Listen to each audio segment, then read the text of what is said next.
Sebuah misil jarak jauh bergerak dengan kecepatan 200 meter per sekon dan meledak di udara menjadi dua bagian dengan perbandingan 1:3. Pecahan yang lebih kecil bergerak dengan kecepatan 400 meter per sekon dan membentuk sudut 60 derajat dengan horizontal seperti pada gambar. Kecepatan bagian pecahan yang lebih besar adalah titik-titik meter per second. Jadi pada soal ini kita diberikan kasus ada satu misil ya atau roket yang sedang bergerak di udara dengan kecepatan 200 meter per second. Asumsinya adalah hambatan udara diabaikan. Kemudian pada satu titik tertentu, misalkan kita beri nama titik ledakan di sini, roket tersebut pecah. Satu bagian itu memiliki kecepatan V1, yaitu bagian yang lebih kecil, di mana nilai V1-nya adalah 400 meter per second. Sudut yang dibentuk dengan horizontal itu 60 derajat. Kemudian bagian yang lainnya memiliki kecepatan V2 membentuk sudut theta yang kita belum tahu nilai tetanya berapa terhadap horizontal, dan diminta dalam soal ini kita diminta untuk mencari tahu nilai dari V2 ini ya.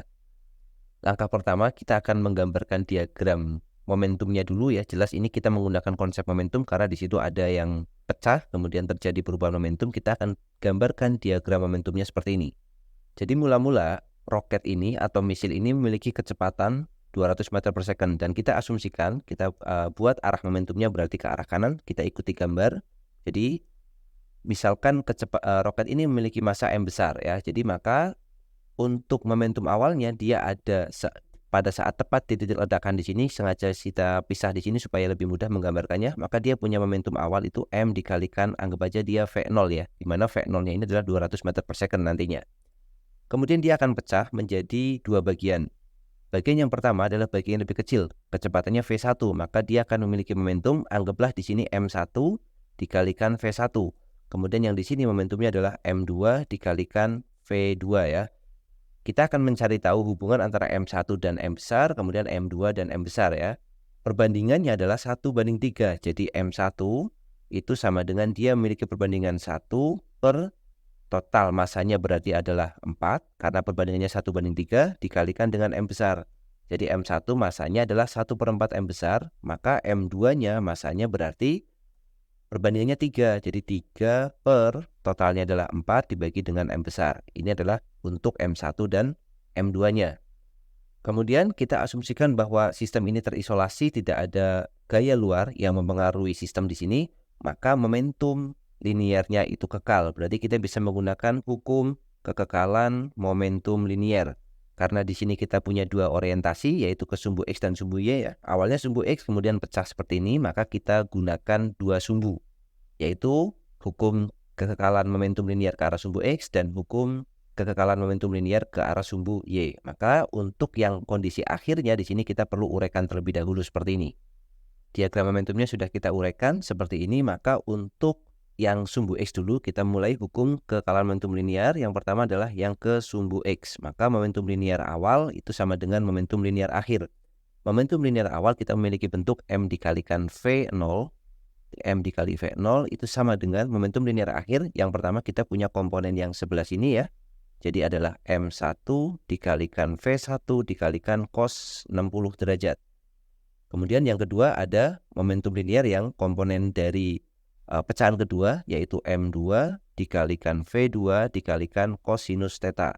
Jadi momentum linear akhir ke arah sumbu X adalah M1, kemudian V1 dikalikan cosinus 60 derajat, ditambah karena searah dia, M2 dikalikan V2 dikalikan cosinus theta. Oke, untuk mempermudah kita gantikan sekalian nilai M1 dan M2-nya, maka kita dapatkan M dikalikan V0 sama dengan M1-nya adalah 1/4 dikalikan M kecil dikalikan V1 dikalikan cos 60 itu adalah setengah, ditambah M2-nya adalah 3/4 M besar dikalikan V2 dikalikan cosinus theta. Maka semua komponen atau semua ruas memiliki M, jadi kita bisa bagi semua dengan M, sehingga kita memiliki bentuk V0-nya atau kecepatan awalnya sudah diketahui 200, maka bentuknya kita dapatkan 200 sama dengan 1/4 dikali setengah adalah 1/8, dan nilai V1-nya di sini adalah 400. Berarti kita bisa masukkan 400, kemudian ditambah dengan 3/4 dikalikan V2 dikalikan cosinus theta. Maka kita bisa sederhanakan dulu. 400 dibagi dengan 8, maka kita akan dapatkan 50. Kemudian kita pindah ke ruas kiri, 200 dikurang 50 adalah 150 sama dengan 3/4 dikalikan V2 dikalikan cos theta. Kita beri nama sebagai persamaan yang pertama ya. Di sini kita akan mencari nilai V2, tetapi kita belum tahu nilai dari tetanya. Maka kita akan gunakan lagi untuk hukum kekekalan momentum linear arah sumbu Y. Jadi ke arah sumbu Y, momentum linear awalnya adalah 0 karena mula-mula dia hanya berada di sumbu X. Jadi 0 sama dengan yang pertama setelah terjadi ledakan dia memiliki komponen yang sebelah sini, yang ke atas, yaitu M1 dikalikan V1 dikalikan sin 60 derajat. Jadi kita tuliskan M1 arahnya ke atas jadi positif, M1 V1 sin 60 derajat. Kemudian yang kedua adalah yang ke bagian bawah di sini. Karena ke bawah kita buat negatif ya, sesuai dengan sumbu Y seperti biasanya, kalau ke atas positif, ke bawah negatif. Sehingga untuk pecahan yang kedua memiliki komponen momentum sumbu Y negatif M2 dikalikan V2 dikalikan sinus 60, sinusnya sinus theta di sini. Kita pindah ruas ke ruas kiri ya, jadi M2-nya kita pindah ke kiri dan kita ganti sekalian M2-nya 3/4 M besar. Jadi kita dapatkan 3/4 M besar dikalikan V2 dikalikan sin theta itu sama dengan M1-nya adalah 1/4 M besar dikalikan V1-nya. Kita sudah tahu, jadi nilai V1-nya tadi adalah 400. Kemudian dikurangi dengan, dikalikan dengan sin 60 derajat itu setengah akar 3. Kita bisa coret M-nya, kita bagi ruas kanan ruas kiri dengan M, kemudian 1/4-nya juga bisa kita coret, sehingga kita dapatkan nilai dari 3V2 sin theta itu sama dengan 400 dikalikan setengah adalah 200 dikalikan akar 3.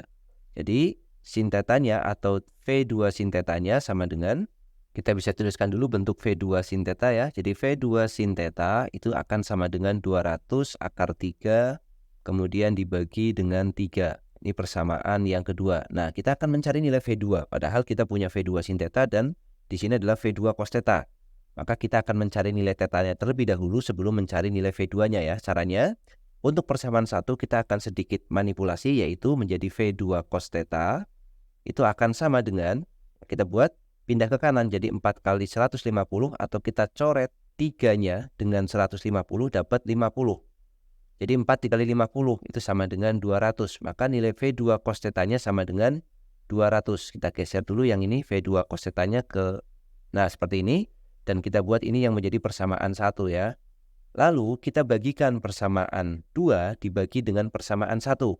Jadi 2 kita bagikan dengan persamaan 1. Maka kita akan dapatkan bentuknya seperti ini. 200 itu sama dengan V2 atau persamaan 1 dulu ya. Persamaan 2 dulu maksudnya ya. Jadi persamaan 2-nya adalah 200 akar 3/3 itu sama dengan V2 sin theta. Kemudian kita bagikan semua ruas dengan persamaan 1. Jadi yang ruas kiri persamaan 1-nya adalah 200 sama dengan V2 cos theta. Sama dengannya kita geser.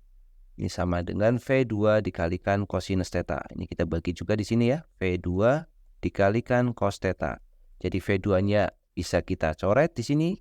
200-nya juga bisa kita coret. Kemudian kita dapatkan nilainya dari sin theta per cos theta itu adalah tan theta atau tangen theta. Kemudian yang ruas kiri nilainya adalah 1/3 akar 3 atau akar 3/3. Untuk nilai theta yang bernilai akar 3/3 itu tetanya tidak lain adalah 30 derajat ya. Jadi tetanya sama dengan 30 derajat. Maka setelah mengetahui nilai theta kita bisa mencari nilai V2-nya. Baik itu kita gunakan persamaan 2 ataupun bisa kita gunakan persamaan 1 ya. Maka kita balikan persamaannya. Persamaan 1 menjadi 200 sama dengan V2 dikalikan cos theta, cos 30 derajat. Nilai dari cos 30 derajat adalah setengah akar 3. Jadi 200 sama dengan V2 dikalikan 1/2 akar 3. Atau dengan kata lain nilai V2-nya sama dengan 2 dikali 200 adalah 400 dibagi dengan akar 3. Satuannya meter per second. Nah, ini adalah jawaban untuk persoalan ini. Atau jika ingin atau menghendaki dalam bentuk desimal, tinggal kita gunakan kalkulator untuk mencari nilai dalam bentuk desimalnya. Oke, demikian pembahasan untuk soal ini.